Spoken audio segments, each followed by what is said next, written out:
Tune in to Heel of the Ring podcast on the Sports Jedi Network channel. May the sports be with you. Because I am the hero the Sports Jedi deserves, but not the one it needs right now. Long live Lexus King. What's up, everybody? Welcome to the Heel of the Ring podcast here on the Sports Jedi Network. Today, we have a special Heel of the Ring podcast. We're going to bring in a special guest, but first, let me say hello to my co-host, the one and only PG Chris. What's up, Chris? What is up, everybody? Salute. I don't even really need to give you guys an intro. I'm ready to get started on this one. This is an exciting one. I'm happy to be here with you guys like always. And let's get it. Let's go. All right, we had a special guest, a Bronx. You know me from the Bronx, BST Sports Jedi Kev from the Bronx, a Bronx icon, a wrestling independent, one half of the Uptown boys, our abuela's favorite wrestler, the king of the Chancla, the one and only Matt. What's going on, Matt? Awesome. Gracias, bienvenido. What's going on, y'all? What's going on? Yes, indeed. I'm excited to have you on. We appreciate your time. We love it. First and foremost, a boy from the Bronx right here. Right now, a man from the Bronx, seeing another person in the Bronx doing it in the professional wrestling business.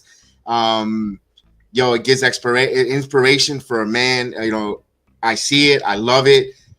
Tell me about your journey coming from the Bronx. How did you get into wrestling first and foremost? Man, I've been a fan since I was a baby. Like literally, I was trying to suplex at the age of 2, possibly. But it's me and my younger cousin, well, my older cousin, because I have 2 older cousins, but one of them, he put me on to wrestling because he was like a huge fan. And we were like 4 or 5 years old, running around our little underwears with our favorite wrestlers on the back of them and families' houses. And then my other cousin, who was a huge nerd, just like me, nerds all day. He also was a huge wrestling fan, and it was either his house or other cousin's house or even at my house. We watching wrestling, playing with the action figures, playing the games on N64, all of that. Like I fell in love with professional wrestling since I was literally in diapers. I fell in love with it. Like my stepfather sat me on his lap to watch freaking Glow, to watch Saturday Morning Superstars. I was in it since the very, very beginning, and it's just a storybook. When I got to a certain age, my uncle used to work with Vince McMahon at one point as a security. Like he did security for SmackDown's premiere, and it was a special place where they did a whole thing in the city. So my uncle's security company was the head security for it, and they wanted my uncle to go and show up for the detail. So he was there hanging out with Vince and hanging out with Triple H in China. And I'm my uncle's favorite nephew, so he wouldn't stop talking about me at all. And he was like, "Hey, he's a huge fan. He loves what you guys do." And Vince was like, "Hey, bring him down one day to the headquarters." And 11, 12 years old, I was in the WWE headquarters in Connecticut, touring it, something that they don't allow the public to do. And as a kid, I did that, and that just opened my eyes to want to be a part of it more. Years pass, and I'm like, you know what? I don't want to be that old man sitting in a rocking chair watching wrestling saying, man, I could have did that one day. I had to do it. And lo and behold, the few months before I started, I met Steve Pena, another person from the Bronx, Dominicano, freaking amazing, awesome wrestler. Shout outs to Steve Pena. He's the man. They call him the finisher, and he's definitely the finisher when it comes in the ring. We met at a gym working out because I was wearing a wrestling shirt. We were talking about the wrestler, and he was like, "Hey, I wrestle." I'm like, "Oh, cool. Where?" He's like, "Oh, in Queens. It's Johnny Rod's school." So I went. I watched wrestling. I watched him wrestle. I'm like, "Yo, this is actually pretty dope." Fast forward to that February, the year later, 2016, I went to a House of Glory show, and after that House of Glory show, and I was like, you know what? I'm gonna have to do this. And I hit up Steve. I'm like, yo, man, I kind of want to learn. Like, how can I do this? I'm like, give me like 2-3 months. I want to still cut weight. I was a little big, so I want to cut a little more weight so I can be a little more agile in the ring. Got down to 205. And, you know, we went trained at the BWF, which is Daro's Extreme Fitness. And they changed locations after the pandemic, but that was our spot. Every Wednesday, a few of us would go, pay $10, have open ring, be there from, I would be there from like 2:30, 3 o'clock till about 10 p.m. in that ring, all those hours. Just going in, learning new things, learning from, you know, different wrestlers, learning how to do a lucha style, North American style, strong style, all of that. I was learning all of that under one roof, which was amazing. And, you know, I had the likes of being able to train with people like Santana, Ortiz, Joey Ace, Ghost Shadow, Azrael. I got in the ring one time with Prince Nana in there. I'm Nice. I'm his wrestling nephew, so it's like we had that chance to share a ring together for a little while training. EC Negro's another one that taught me a lot in the ring. It's a list of guys that I've been in the ring with, just training and learning the craft. And to now, I'm like, what, 9 years in? 9 years in the game right now? Since 2016 I started to now. Wow, time goes quick because you just like mentioned all that timeline, you know, with Joni, China, and now, you know, when you were as a young kid and all that good stuff. My question when it comes to getting in and working with you said on the Johnny Ross or el Muchacho el Dominicano, which is your teacher, your school? Well, my original trainer, my first ever person to put me in a ring, show me how to take bumps, run the ropes, was Steve Pena at the BWF. Pena. Yeah. Yeah, I saw your guys' match. I saw it. Was it at Battle Club Pro? Yes. Yes, I did see that match the other day. Sorry, I just wanted to chime in there. BWF was Bronco International School. That's it. That was his ring. That was his school. So if you want to really get technical with it, it's Bronco School. Bronco is my first ever master, and he taught me a lot too. Bronco was one of those that he ain't playing no games. Like you have to do drills before you can do any type of work in the ring. Like he'll literally get in the ring with us. That big old dude with a freaking lucha mask would get in the ring with us, brolic as hell, holding up a chair, making us drop kick a chair, having us climb up to the top rope and do crossbodies off the top rope. Like he basically had a special drill that if you couldn't complete it, you couldn't move on to the next step. And you know, I like I said, I had the luxury of training at BWF and being able to learn from so many people to teach me like the ring psychology. You know, also another person who had a hand in my training was Mantequilla. Mantequilla's another one. He's his here when it comes to wrestling, by far the best. When it comes to structure and psychology, he is somebody I always go to and ask questions. If we're in the same locker room, I'm asking him after my match, yo, go, and he'll go like this to me. I'm like, what's up? Let's talk. He'll make me sit down in front of him and we'll go over everything. Nice. Every little thing. And I appreciate that so much. Like Steve Pena was one of the first ones to give me that chance to learn. And then he beats my Chris, you want to give a question? Go ahead. No, yeah, I'm just curious. You know, you're talking about guys you've trained with, and you've named some of my favorites. But I want to know, man, what was kind of like your you know, the match or moment that kind of got you noticed? Because correct me if I'm wrong, I saw the match that you had with Savio Vega, and you also got to have a 6-man tag or something like that with Homicide, which is incredible. What kind of, you know, made somebody reach out and like, oh, this guy, you know, could have a match with such legends like these? And how did it feel just working with those two legends? Because Savio's, you know, that's one of my uncle or my grandpa's favorites, and you know that's amazing, and especially, you know, the generation difference. You know, how was that all experience? Well, basically, I would say it was always. It comes down to the people you surround yourself with when it comes to wrestling, and you're not to take anything from AEW, but you're in a circle of people. So I've had the pleasure, again, like I've trained with all these people. I've had the pleasure to be under the learning tree of a lot of them too. So like Mike Santana is one of them that I went through his training. We've had days where I would show up to the Fallout shelter with Steve Pena, and go to like train, and he's there with Ortiz and our boy Joey Ace, and we're literally I all know Joey Ace. Yeah. I'm learning from them TV stuff. So being around them, being around Nice. AC Negro connected me to Homicide. Okay. That was back in 2018 is when I met Homicide. So he was still doing Impact at the time, right? Homicide. Yes. Okay. I met him, and EC Negro was like, "Hey, this guy has followed your work." And trust me, when one of my cousins first brought Ring of Honor to my attention, first person I gravitated to, and that was Homicide, because I'm like, "Yo, Boricua from New York, that's one. Yep. Two, he's doing it the way he's doing it, and he's straight up New York, like he's the Padrino of the game. I call him that Padrino 100% of the game. Yeah. I followed him. I followed Loki, the Hit Squad. You know, Nana with Jimmy Rave. Those are the people I gravitated to. Punk was another one, but not 100% around that time. It was more like a Tyler Black I liked. And right. Bryan Danielson was another person. Yeah. I love dude. That Ring of Honor era was amazing. Ring of Honor, and I was like, yo, my cousin will bring me DVDs like every other week. He'll bring me a different DVD. So I was watching Homicide win the title at Manhattan Mayhem. I watched that match over and over and over again. Like that was one of my favorite matches from there.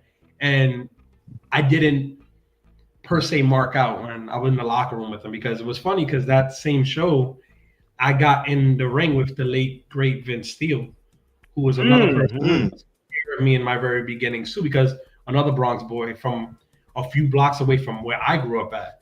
So he took me under his wing at one point too, and he showed me a lot, and he got me into places. So to answer your question about, you know, being noticed for stuff like that, it's again the people you surround yourself with, you're in the circle. So hanging out with, you know, Homicide, hearing stories from him, car rides to Jersey for wrestling shows, you know, being at his tribute show, hanging out with him. And I saw that. That was amazing. That show was amazing. Like it's still, there was a moment in that show that stays stuck in everybody's brain, and that was the Low Life Louis spot. But for the fact that everybody went and put on for Homicide, that was the crazy part. Yeah. So when you fast forward to last year, and shout outs to Loud East Wrestling, Adonis Stone, and Grim Reaper for allowing me and Jarett to be a part of that match with Homicide, because it was only supposed to be me and Jarett with Homicide versus the Backseat Boys. Unfortunately, Jarett did his England tour, his UK tour, with his shoulder, so he couldn't. Like it was a legit injury he had, so he couldn't work that day. So of course we all like, damn, what are we gonna get for this third person? And of course we got Jay Lion, Blazing Lion, right? That's right there. He's an honorary member of the Uptown Boys, so it's like it was cool to have him. And like it was right after that we were teaming up later around in April again, so it was cool to have like a first time of me and him teaming. And we started around the same time, me and Jay Lion, training basically. So it's like we had that, and then Homicide, like leading up to the show, he was DMing me, hey, can't wait, we're gonna have fun. I'm like, yo, Homicide freaking just DM me this. And then it's still like, even though I'm cool with him, we hang out, whatever, we'll talk. Still, to me, it's like young early 2000s me, like, yo, it's Homicide right here. Like 2015, 2014, I was at an Impact show, going around the ring, meeting wrestlers with one of my other cousins, and who do I meet and shake his hand? I meet Homicide. And then I take a picture with him after the show, us hanging out in the locker room, and then every time we work together, we've taken a picture together. And I kept it as a memento. So like he's like, to be in the ring with him, and then of course when it came to Savio Vega, that was insane, dude. To me, it was insane because again, like I said, early 1900s, wow. Right. 1990s, like early that, like I loved watching wrestling, and I'm like, yo, Boricua showing for the island. Yes. That's the dude, and they're letting him be Puerto Rican. That was the thing. Yeah, like, that was one of the first you really saw that back in the day. Look at it. They never allowed wrestlers to be Puerto Rican or Dominican. I wanted to talk to you about that at one point today, because you bring that up. Okay, so that's bothered me for a long time. It's bothered me for a long time. I'll pause there. I'm gonna keep on with this, but I'm gonna pause there, then we could keep on with that part. No. I'm sorry. I'm sorry to interrupt you, but that's bothered me for a long time. That to me, it felt like it had to take until Backlash for Bad Bunny and Priest for the Puerto Rican culture to be embraced in pro wrestling. And I've already been seeing it with.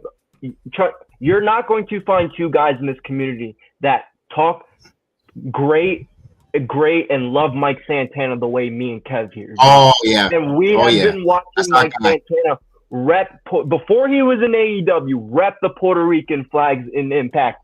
We saw it again with Homicide and Hernandez with them. We've seen all these other cultures allow, but to me it just felt like Priest, and it took Zelina Vega, another Puerto Rican from the Bronx. Now again around that time, or Queens, I apologize, but you know what I'm saying, like it just feels now recently it's starting to happen, and that's why I always appreciated Savio, because he is he's the godfather that really started all that. Yes, that is true. See, like this is my thing, because I had got asked this question at an interview once, and it was how does it feel to represent for your culture? Yes. I love it, 100%. I love it because again, representation for Puerto Ricans have not been the best. Like before Damian Priest, it was 50 years ago is when we had a Puerto Rican champion, right? When you fast forward, you have, Calito coming in. Mm-hmm. It was from the Caribbean, never from Puerto Rico, never from San Juan, Puerto Rico, never, right? You had Epico and Primo. They were time share salesmen for the island. Never that was terrible. Ridiculous. They were also matadors. Like, let them be Puerto Rican. Now you change the channel, you go to Spike and TNT and TNN, right? And you'll see LAX. You'll see Homicide repping the Puerto Rican flag. You'll see Hernandez repping. You'll see Conan repping, right? So you just literally got to flip the channel and you got representation there. Because when you back in the days, if you want to go back to WCW, right? You had LWO, which was by far, I love the LWO because of this man right here, Mr. Guerrero himself, who's #1 favorite wrestler of all time. Let me put that out there right now. All right, there you go. He represented for his people and his culture, and the luchadors always represented strong. But there were some of those luchadors under that mask that were Puerto Rican, but they couldn't really. It wasn't like they weren't allowed to, but they just never showcased embrace it. Yeah. Now fast forward to even like you said, Santana and Ortiz used to rep it hard body. I'm talking hard. Fun fact: there was a Impact show over here in Queens. Okay. I helped out that day, so I was backstage. I was up in the top part. Had my flag with me. Ortiz was like, "Yo, you got your flag?" Mike was like, "Yo, you got your flag?" I'm like, "Yeah." They were like, "After the match, throw it at us." I'm like, "That." I still got that flag. That flag comes out with me sometimes. Rolled it up, threw it, and landed right in the ring. He's looking around, sees it, catches it out the air. They open it up and put it on the ropes, and they're in front of the camera with it. That's why I loved I'm a day one AEW guy, right? I've watched the company since the second ever Dynamite, and I obviously knowing who Ortiz and Santana are, seeing them actually have the patches on they're coming out with Ortiz is like this with I'm like, yo, and then they align themselves with Jericho. Yes, it's great stuff. And again, thank you for that conversation, because I'm happy now. I'm happy now that it's the Puerto Rican representation is being showcased more, and all around, not just WWE, TNA, AEW, even with yourself, Mercedes Martinez, everybody that participated at the House of Glory show, everybody is now doing it. So we thank you for that. We very much thank you for that. Last year was a movie. It's like I said, my inspiration to get into training was going to the House of Glory show, and then to debut at House of Glory because. Again, Santana handpicked everybody for that show. Oh, I was one of those for that show. So to me, being picked for that show was one of my biggest accomplishments, because that proved that there's, besides him helping me along the way, has been helping me since, he believes that I can showcase my talents at a House of Glory level. Because House of Glory, by far, is one of the top promotions in New York City.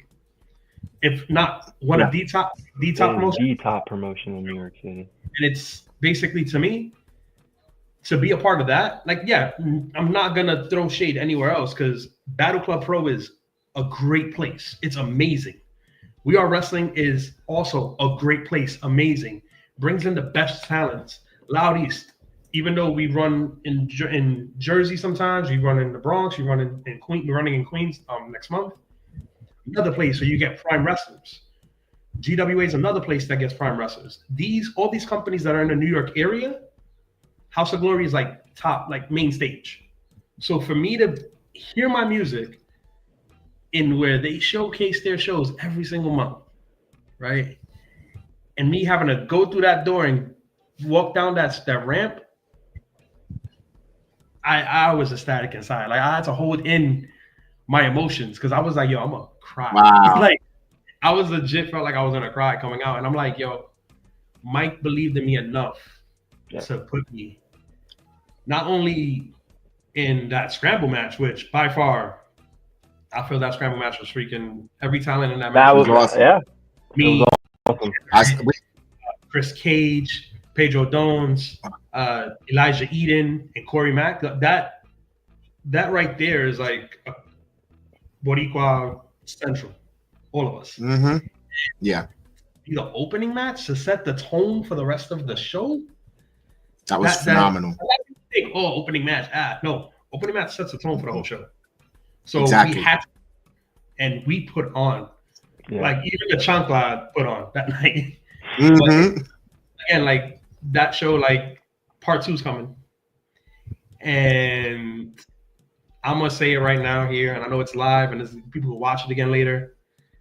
I want to put my hat in. I want to put my name in to be in the scramble match again this year. I want to do it. I want to be a part of, Puerto Rican weekend again.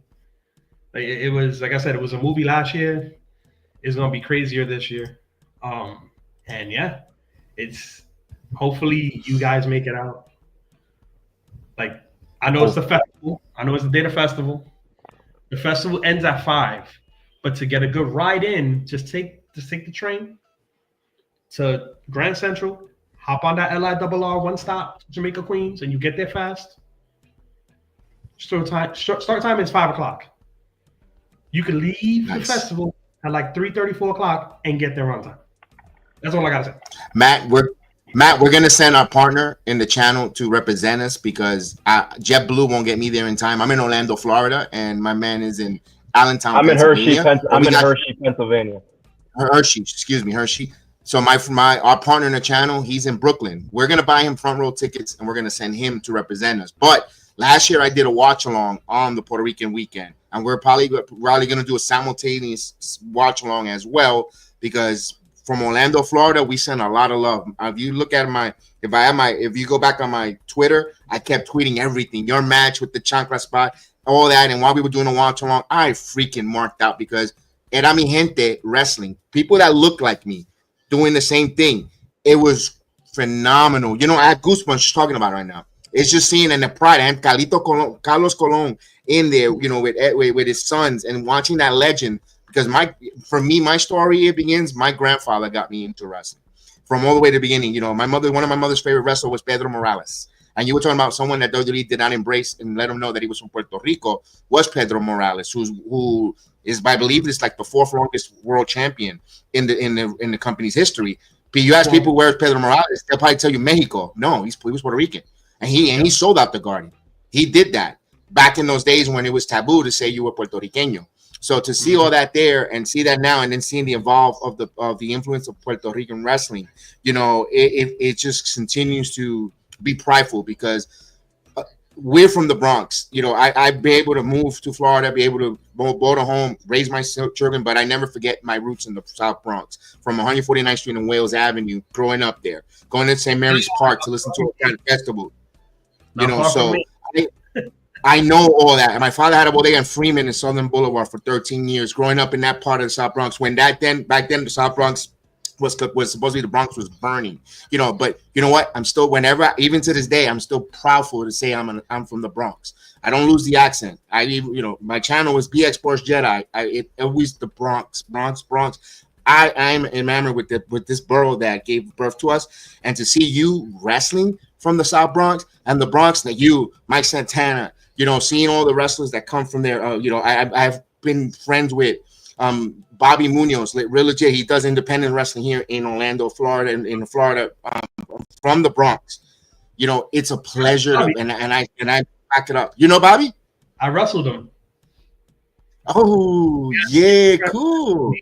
Versus Bobby versus Brother Greatness. Nice. Small world. I love it. I won that match. Yeah, I won that match. Hey, Bobby, I know you're watching this on Instagram. Bobby. You got pinned. I heard. You know, it's funny. I took that to Mercedes. She probably messed with him too. Mercedes probably messed. Oh my God, yeah. They're real tight. They're good friends. Mercedes, yeah. They're good friends. Mercedes, yeah, absolutely. They're absolutely amazing. Like, she's so cool. We had her at We Are Wrestling, and she the best. That's auntie right there. That's auntie right there. Nice. So she looks out to awesome. I had another question. I see that you're part of the Uptown Boys. Do you see yourself as a singles or a tag team? What style do you like? To be honest with you, I love them both. Tag team I love because, again, when it comes to the New York scene, and I'd say the Northeast scene, Northeast wise, there's a lot of singles wrestlers. It's very, very saturated, the singles division, which is not bad. It's good because there's a lot of talent there. But where I feel the most comfortable and the most creative is in tag team form. Nice. Plus, it's another way to preserve your body because, you know, everybody's, you know, both people are putting 50-50, right? And this wasn't my first tag team. My first tag team was You're Awesome, basically. It was me and Johnny Santos. We were a tag team at the BWF. We were a great team. We got falling out as a tag team. And, you know, a few years later, like a year and a half later, I, you know, stumbled across Jarett through mutual friends. Both Boricuas from the Bronx. Why not be, you know, hang out, chill. We trained together a few times, and then it was like, yo, we should try this tag team thing. And we did a trios at one point where it was me, Jarett, and Johnny Santos. We wrestled at MV Young's Polyam Cold Party 3 in Brooklyn. And we had a great match with the other competitors. And then me and Jarett just continued on as a tag team. And we complement each other very well in the ring. He's more high flying. I'm more of the powerhouse, you know, strikes, which I'm getting a little bit lighter on my feet. So who knows, I may fly eventually. But if I want to consider myself a tag team wrestler, I feel like I'm a really good tag team wrestler. Singles, I can hold my ground. I can definitely hold my ground in singles. But I can't pick. Like, that's the thing I love. Okay. Let me ask you. So you're on your singles. Who do you model your wrestling style towards? Like when you do a singles match, is it? And I don't want to compare it, but is it like a Bully Ray Dudley because of tag team into singles? We use the powerhouse with the psychology, getting the, you know, do you work? And do you also, two-part question, do you work better as a heel or babyface? I'm more of a babyface, honestly. The people just love me, so it's hard for me to be evil. I can be aggressive. I can be an aggressive face at the end of the day, because those do exist, people. They exist. But honestly, I model my style. My style is, I call it a bit of a hybrid, because I try my best to, like, not only put my own. That's why I call it Chancla style. I try to not only embody myself and style, but other wrestlers that came before me. Not regular wrestlers, but, you know, Latinos. So some of my style is similar to, like, Homicide, you could say, a little bit like Eddie Guerrero. You know, you could throw a little bit of Danielson in there, even though he's not Latino. Of course, Santana, because, again, I take a little bit of everybody who showed me or taught me a little things here and there. So I use their style to an extent. and I mix it all into one. So that's why I call myself more of a hybrid. So not more of a Bully Ray Dudley. I'm more of a Mad Awesome at the end of the day. It's more Chancla style than anything. I like it. Beautiful answer. Beautiful answer. Chris, you got any question you want to give Matt? I mean, you've got a lot. I see you train a lot of people. Obviously, you've had these great matches. Who is one person that you really, really want to step into the ring with? And before you answer this, I don't know if you've wrestled him before. I would love to see you and Kevin Knight go at it. Me and Kevin I know Knight. That's your and I know that's your boy. That's my boy, Kevin Knight. You know what? That would that match. I would say who's your opponent? Who I would want to step in the ring with? Yeah, who do you want to step in the ring with? Mine, I'm just telling you personally, I would love to see you and Kevin Knight go in the ring together. Me and Kevin Knight, that'll be fun. As a fan of Kevin Knight. There's a few people on my I don't do the Cody list. I never do it. I always throw into the universe and maybe it'll come to me, maybe it won't. Singles wise, I want to wrestle Dan Housing, really, to tell you the truth. Okay. Wow, nice. Yeah. Okay. It's different. It'll be different for me to do, right? He's one person. Dang, Kevin Knight. Why not? Kevin Knight. Right? You see what I'm saying, bro? I know because I know you guys trained the guy. I was like, dude, like these two would have a good match. Please, like we've hung out. We've had great conversation together. Kevin Knight's one of them. Smiley's another. Okay. I would love to step in the ring with him one time. Dang, who was I just talking to? Like, yo, we gotta let this happen. This gotta happen one day. Oh man, who? Abraham Khan, the Battle Club franchise champion. Okay. I would like to mix it up with him at least one time, and I would like to wrestle Brother Greatness one more time. I think those are all of our matches. Like we've tagged together. We've been in threat matches against each other. We've been in tag team matches against each other. I would like a singles match against Greatness. Honestly, I would like a singles match against them. That would be fun. And you know what? Who else can I throw in there? Sweet Cheeks from House of Glory. Okay, yeah. Mix it up with him one time. Speaking of House of Glory, while we're on that subject real quick, and then I'll throw it back to you, Kev. They just announced they're opening up a school in Orlando, right where Kev is from. I go to Orlando every year. My brother actually lives right down the road from Kev.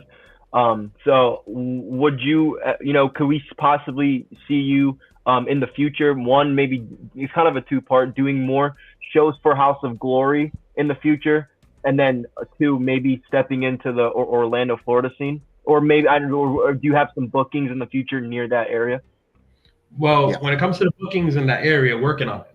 So you may see me in Florida sooner than you think. House of Glory, they know me. They got my number. So whenever they need an extra body for those amazing scramble matches, they can hit me up. Or if they need a tag team, you and Uptown boys, man. You're there.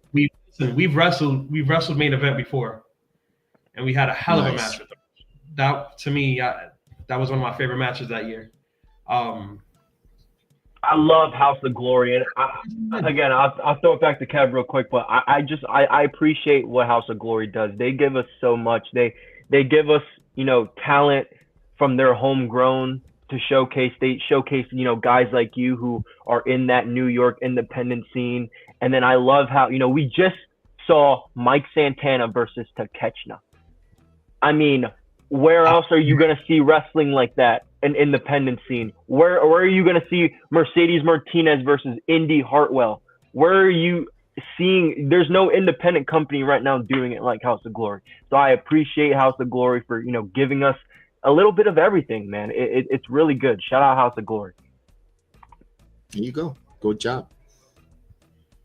Yeah, so we were talking about Florida. I know there's Florida Coastal Championship Wrestling here, that they do some shows in Old Town and Kissimmee. You've got all different promotions all across in Central Florida or Florida. If you definitely have a show, I'm going to try to go out there and meet you and just say, just support you and go be part of it. One thing that Orlando, Florida gives us a chance to go to NXT, to see all the NXT talent, watch all that. I like watching, from the bottom or guys that are starving to get to that next level. It's easier to watch people that it's easier to see people on top of the mountain. I enjoy the being part of those and rooting those that want to climb that mountain. I love that. I love that story, to see people hungry, that hunger, desire, that wit to climb. Because that's also embarks what's a New Yorker. People that want to climb, to take, get on top of the mountain. I enjoy that. I gravitate to that. So if you ever, when you have Florida bookings and you are there, we're definitely going to want to personally myself try to go and attend and cheer on and have a cheering section. You have one here in Orlando, Florida. So, going forward here. So I appreciate that. I definitely would love to see that. Wrestle out there. I got family too, so I'm like, that's on my list right now. There's a few promotions that I have my eye on. I'm going out there to work with. Okay. So CCW is one of them. CCW, yeah. And I know WWN runs out there, and I'm looking into them right now because a few of my boys, they wrestle in both. A few of my boys. Mm-hmm. Jarett was out there with CCW recently. He wrestled Cha Cha Charlie. So again, working on getting out there, because again, I want to wrestle in front of my family out there too. I have my sister and my brother-in-law is out there. I have aunts and cousins out there that would love to see me wrestle live. So that's a place I'm working on. North Carolina is another place that I'm working on, possibly, or South Carolina. Any Pennsylvania? Listen, I may have to take a trip with a few of my friends to PPW out there to see what's up. Okay, no, because the Pennsylvania independent scene's kind of growing out here. In my city, our local trainer is Ricardo Rodriguez, former ring announcer for Alberto Del Rio. He's doing a lot of MLW shows. He actually just brought Savio Vega. He brought us, he brings a lot of the outside guys, like Savio. He brings Zaya Brookside from TNA. He brings a lot of the well-known names to bring in with their talent. So hopefully we can see you in Pennsylvania soon. Three Legacies Wrestling. Yep. Yeah, when I said I live right down the street from Three Legacies Wrestling. You know what? I'm gonna reach out to Ricardo then, because I kind of reach out to Ricardo, and I'd love to meet you. I go to all the shows. Ricardo, Three Legacies Wrestling. They know who I am on Twitter. They know who I am on social media. So yeah, I'm gonna reach out, and I'm gonna reach out. Reach out. I will definitely. I love to meet you, because like I said, I go to the shows. They know who I am. So that'd be cool. I just wanted to throw that out there. Cool. Definitely. Nice. Now let me ask this question: dream scenario matchup. I'm gonna give you an opportunity. We're gonna get you, pal. We're gonna put you in WrestleMania, because I think everybody wants to have a WrestleMania match. A Fanny book. Who's the one wrestler, dead, alive, or I'm pretty sure I know who it is, but give me one that's not with us or dream, and then one that's currently that right now, like we could book it WrestleMania in New Orleans. Let's fantasy book a little bit. Why not? Everyone else does it on IWC. Someone who's no longer with us, I'd say me versus Eddie Guerrero. Yes, I would love to put myself in that challenge, because to me, he's by far he is the blueprint of whatever. He's the blueprint of what we do now, to me. Like how Santana wrestles, how Homicide does it, how mind you, Homicide got a chance to be around him at one point with Ring of Honor. I would say Eddie Guerrero. I want to get put into that scenario where I'm getting coached at the same time as I'm working. Like I want that. I want that. And for somebody now, WrestleMania moment. Hold it till Mania, New Orleans, Dominic Mysterio. I want to wrestle Dominic Mysterio. Oh. See, let's go. I will use the Chancla on him. There's a difference, There, you see that. He's living the gimmick, brother. I love it. Listen, Boricua versus Mexicano, that'll be fun. And I think, honestly, and then you got to keep up with Dom. I feel like I could definitely keep up with Dom. Hell yeah. And then you have Carlito backstab him and join you. How about this one? How about this? If we're talking tag team, Mm-hmm. I have one. Ooh, I want to hear this one. The Uptown Boys versus Street Profits. Ooh. Okay.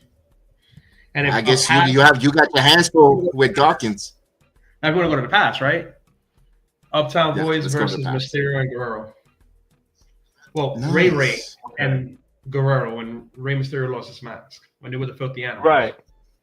So Filthy Okay. Animals, okay. The Uptown Boys. Nice. I love it.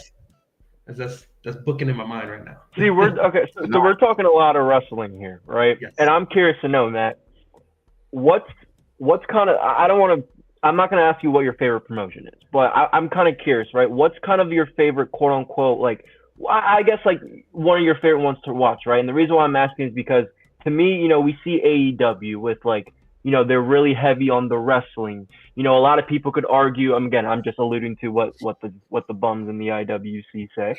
AEW alludes to more wrestling. WWE's more story, and for me, TNA gives you a little bit of the both, which is why I love that product so much. What's kind of your favorite product? Is it more of the quote unquote 5-star matches, or do you want to see stories for you to be invested, for you to want to watch the next Monday Night Raw or SmackDown, and vice versa?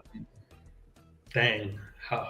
To me, still trying to get signed, bro. Man, you gotta chill with that one. But what I would say is that's why I'm more talking about like the styles. I'm an addict when it comes to wrestling. I'm literally an addict when it comes to wrestling. So, and there you go. People can say that know me personally.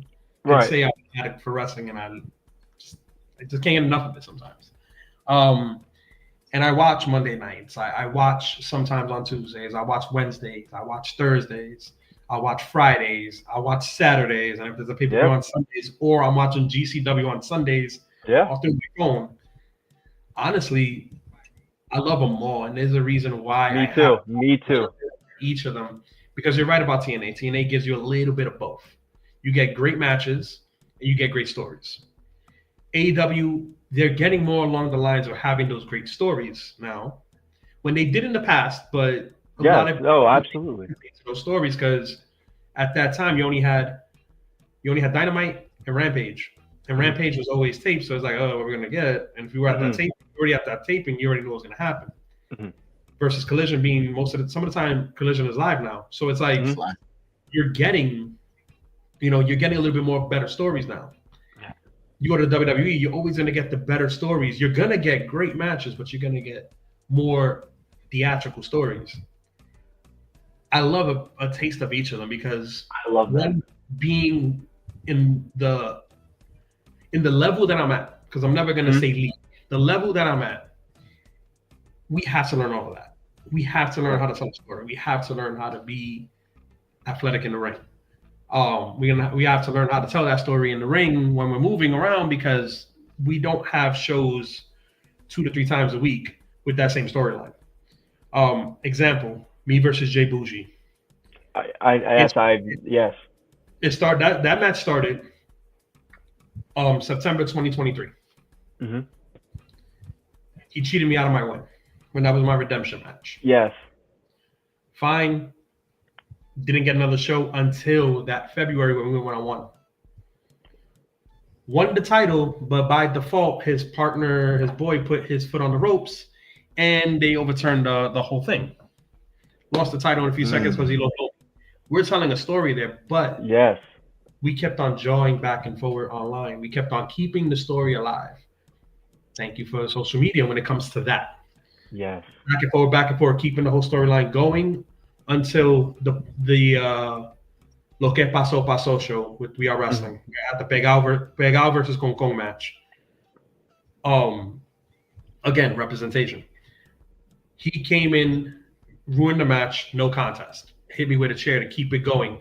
You get the former tag team to come back in September, which was me and Johnny Santos versus him and PB Smooth. Perfect. They win. We go off to our final match. Fans bring the Chanclas match. Get over. So it's that dog chasing. I love that. The fire truck gimmick. Oh, almost got it. Nope, I don't got it. Almost got it. Yes. Oh, got it. I finally met it because they stopped to put out a fire. I love that because I don't like tribalism. I absolutely hate it. I think we should all appreciate a little bit of. That's why I love all. I have merchandise from AEW, TNA, indie shows. I love that so much because I don't like the tribalism. I like what everything has to offer for us. Listen, different streets for different folks. At the end of the day, everybody's absolutely. That's why there's different colors. That's why there's different TV shows. There's different music because Absolutely. everybody's like the same thing. So you're gonna get those people that WWE is the best ever, and then you got those people AEW is the best ever. One of my coworkers, we talk about it every day. Yo, AEW's putting on prime matches. WWE ain't nothing. I'm like, okay. Oh, you're a WWE tribal guy. I'm like, no, I have friends in both promotions, and I love TNA. So I have friends all over, so it's like watch to one, support my friends. Two, I study so much, so it's like I can't be a fan of just one. I can't. I just can't. I'm in the business. It is impossible. Even for a fan like me, it's literally impossible. Yeah, I appreciate that. Definitely. Go ahead, Kev. I was going to say about since you're in the business, right? You appreciate how the sausage is made because you're part of it, and that's what a lot of people get the misconception. Oh, I'm waving the flag for this company because I'm being paid. No, because you have, like you said, friends. You've been in there, waking up. You have taken those bumps. You have put your body through all the different ups and downs in this professional wrestling business. So when people say, would you like better? You love it all because the more companies around, the more opportunities like yourself is going to have and other friends of yours or up and coming inspiring wrestlers for the next generation. My question to you is, me personally, I wish there was wrestling when I was growing up in the mid 80s. I went to do karate. We had karate and Golden Gloves boxing back in the 80s, early 80s to late 90s or mid 90s for when I grew up. I wish there was wrestling. Now there's hope with the WWID, where there are a lot of independents. How hard or how easier it is to get in the wrestling business that you think from yesteryears? There's schools all over, but what I would say about schools is I'd say go and pick the right school, right? Like me, it wasn't just going to BWF because one, funds were easier for me to basically pay to go and train at BWF. It was the intuition I got from them. Everything I got, all the education I got from when it comes to wrestling, the training.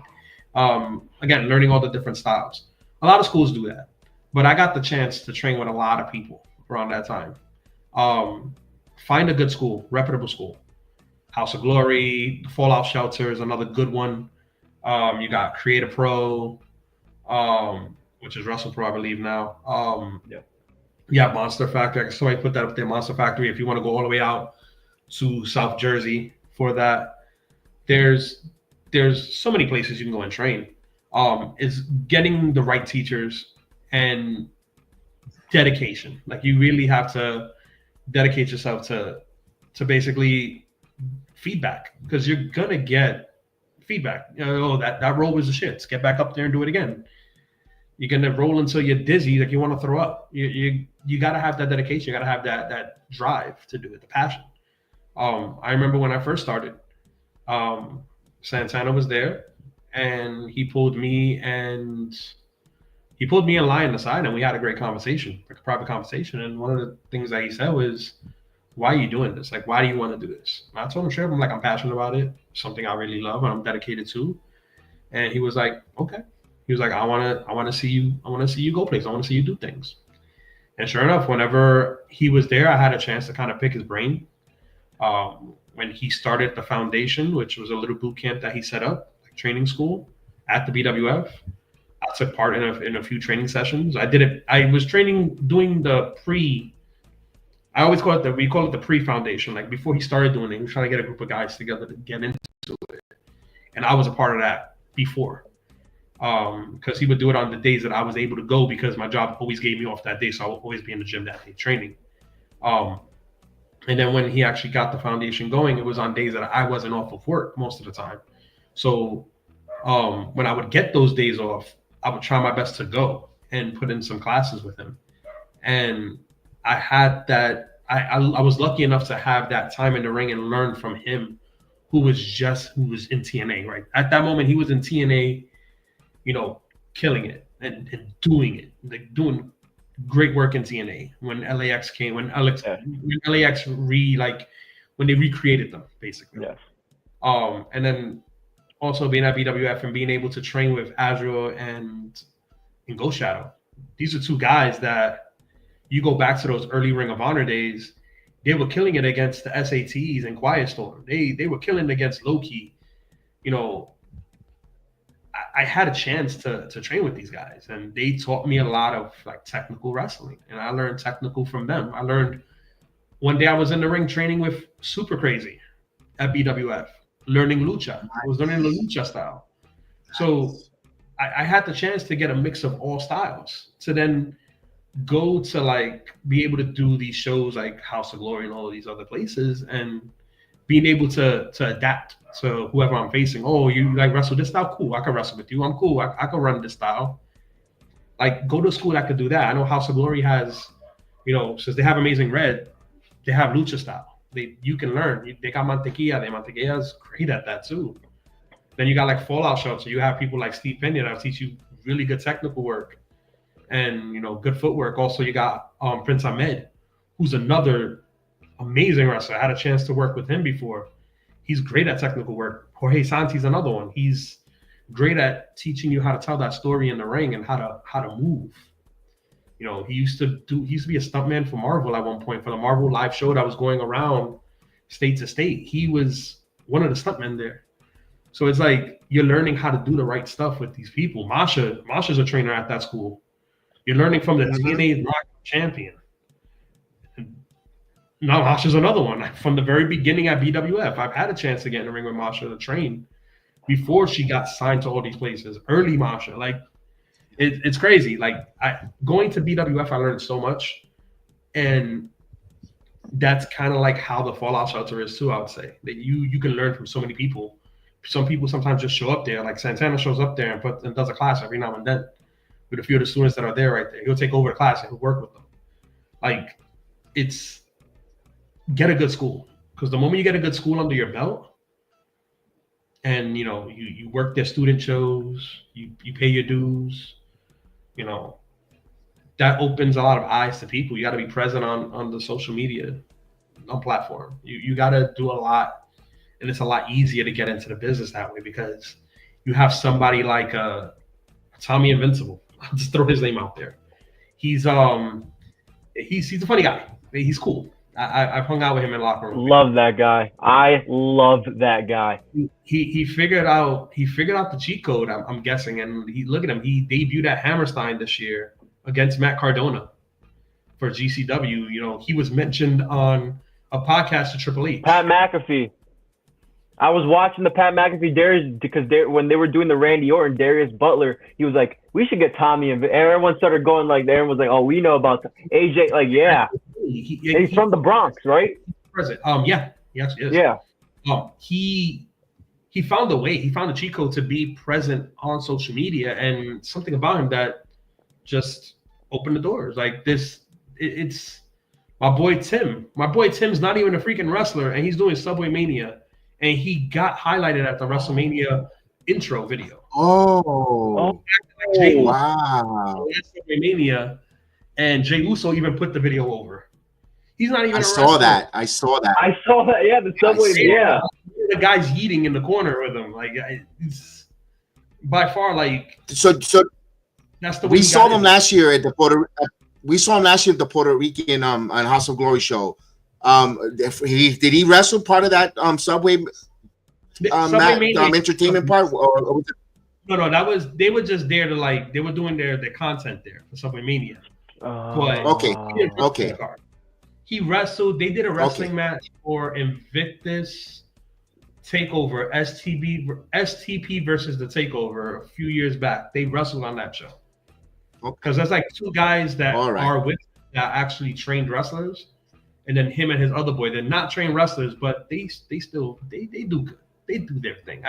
I give them their props because you could find an empty train car and do all of this is crazy. Like the last one, he even said it to me. He's like, "Yo, Matt, this was the most people we've ever had. Like the train car was packed. Like we had to back so they had space to wrestle. And it was a ladder match at that. So, oh my God, really? But it's fairly easy now with outlets now. Like you don't have to send your VHS tape to the headquarters so they can watch your matches. Like you can literally like that's why I do what I do. I'll, like right now, like maybe starting next week, I'm gonna take my last 2 matches and put them on my YouTube because people got to go to those channels to find my matches.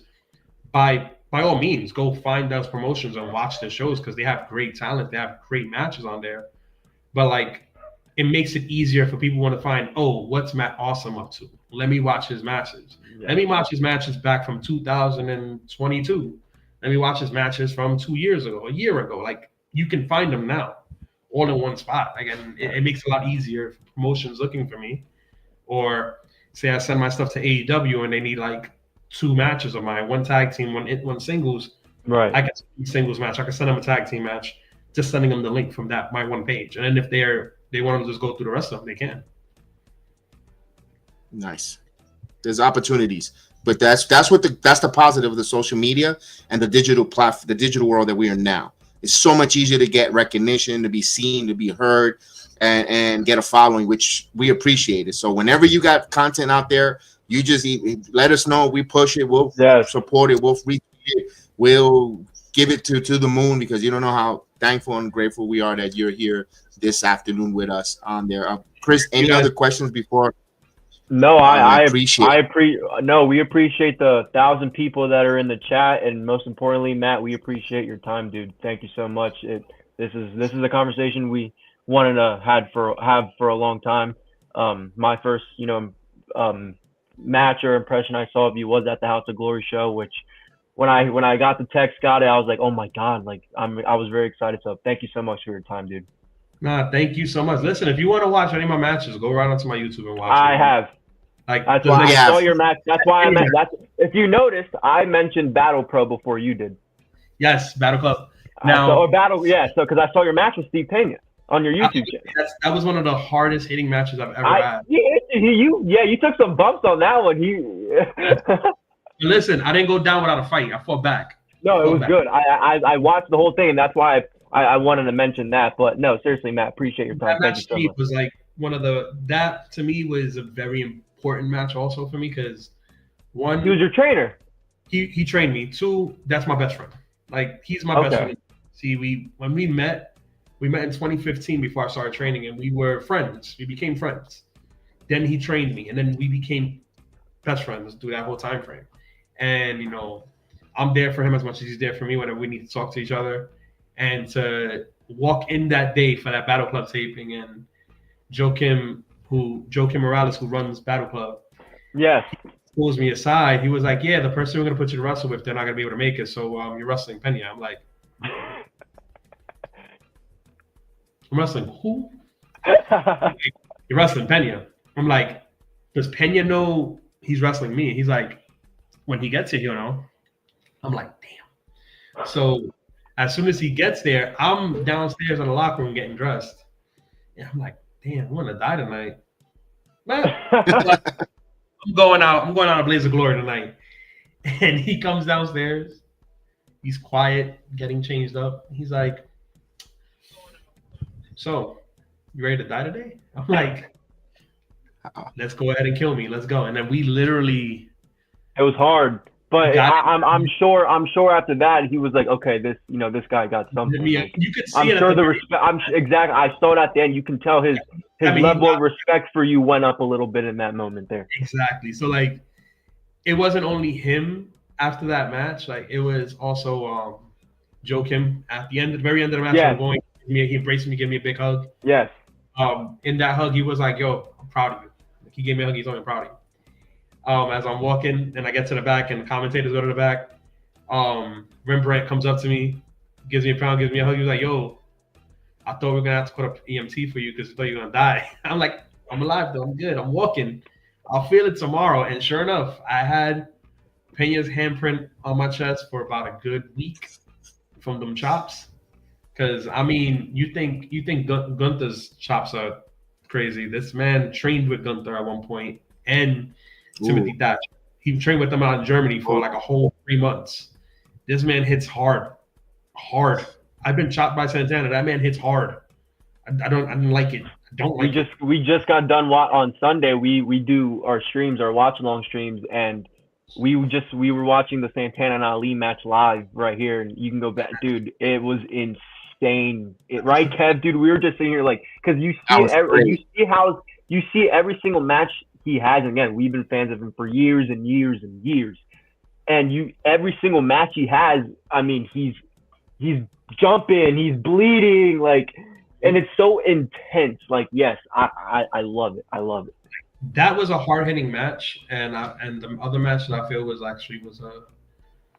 a good match. Like, I actually enjoyed the match. Was the series that me and Bougie had. Me and Bougie's matches were, I feel, like some of the top notch matches that I've had, honestly.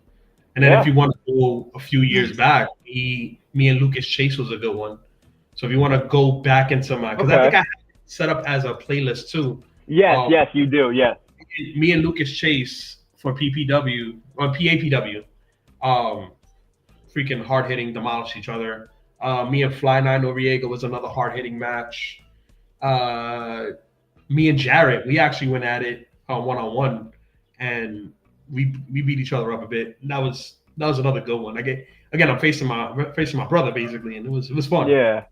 But like, it's these past few years I've been becoming more into my own with the whole Mad Awesome setup, because I always tell people, be organic, and when you're gonna be yourself, turn it up, and that's all Mad Awesome is. Mad Awesome is me turned up, like, and it's just fun. Like, I just love it. It's in every single match you see me changing. Like, even tag team wise, we had we wrestled the Prospects and the Wave January 18th this year, which I'll be putting that on my page soon, but you can find it under Greatest Wrestling Alliance. It'll be on Richard Ruiz. It'll be on Richard Ruiz Productions page. That's where you'll find all the indie shows in the New York area, tri-state area. Prospects versus the Uptown Boys versus the Wave. That match, I told Jerry, we're going to do an ode to Eddie Guerrero and Rey Mysterio. He was like, what move? So I gave him the spot. He was like, all right, we do it. After we watched the tape back up, he's like, oh, we keeping that. I'm like, we are keeping that. I just got to add the Tilt back to it, and we're keeping it. We did it at the last show. I didn't do the Tilt backbreaker. We did a combination of it, but we're keeping that. Again, I'm a huge Eddie Guerrero inspired wrestler. And I gotta use, like, every year I try to incorporate something of Eddie Guerrero in my style. Like, every year. Frog Splash is coming soon. It's coming soon. I was going to say that Puerto Rican Day. Puerto Rican Day. I'm looking forward. Puerto Rican weekend. That'll be again. If I'm booked in that scramble match, I will do a Frog Splash. Yes. We'll be watching it. It will not be a Frog Splash. It'll be a Coquito Splash. There we go. We will be watching it live. Off the middle rope. If I do off the middle rope, you can call it the Coquito Splash. Let's see what happens. I like it. Like, you heard it here first. There you go. I love it. I love it. I got a few shows coming up, people. So, I'll work my way to it. But I have like 3 coming up this May. And then hopefully Puerto Rican weekend in June. And then I know July I have Respect the Craft, which is from my boy Raymond Sanchez. He's doing his first ever wrestling show. And me and Jarett will be in the building. And that's July 19th. Nice. I believe July 12th I'll be out in Puerto Rico wrestling for the first time. Oh, nice. Bucket list. Is that going to be your first time? Yeah. Nice. I was gonna say, you know what? I can't believe we didn't even think of that. Yeah, so that's a bucket list of yours, and you're gonna be wrestling in Puerto Rico. That's awesome. Do you have any? Obviously you probably do, but any relatives out there that you're excited to maybe put a performance on? Out there, and I have an aunt out there right now. Okay. It's my family all live over here, so Right, yeah. Kind of like Same. me too. I have some that live here, but most of my family live here, right? Yeah, I have some family. Okay. Nice. Well, that's all. That's definitely a bucket list moment right there. Well, and one my final question. I appreciate you joining us. All that. If you had a chance to go wrestle in Japan, would you jump on a plane and go wrestle? Oh hell yeah, I would go to Japan and wrestle. Definitely would. I know.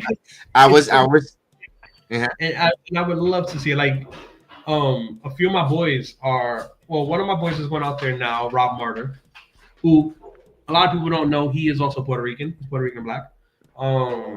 He's going out there very soon to wrestle. My boy Akira's out there right now wrestling.